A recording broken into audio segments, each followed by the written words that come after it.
Кітап өмір ұстазы. Сондықтан да балаларға кітап оқуды әдетке айналдыруымыз қажет. Кітап оқымай өмірді тану, тәрбие, білім алу ол мүмкін емес. Кітап асып таспайтын асыл досымыз.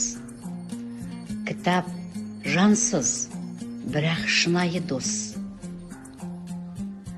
Кітап ең сабырлы ұстаз.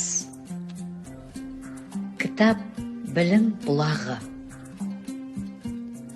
Кітап ақылына ақы сұрамайтын алтын қазына.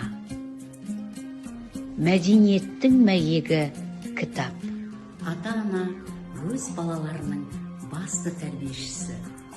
Кітап үйдің ашылып отырған терезесі. Бір отбасы, бір кітап челленджін ата-аналарға жолдаймын.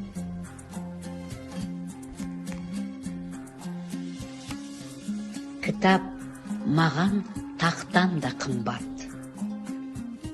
Жақсы кітап ақылды адамның әңгімесімен бірдей. Өз бойымдағы барлық ең жақсы қасиеттерім үшін кітапқа қарыздармын. Кітап оқудан тыйылсақ, ой ойлаудан да тыйылар едік. Кітап ғасырларға сапар шеккен ақыл ескерткіші.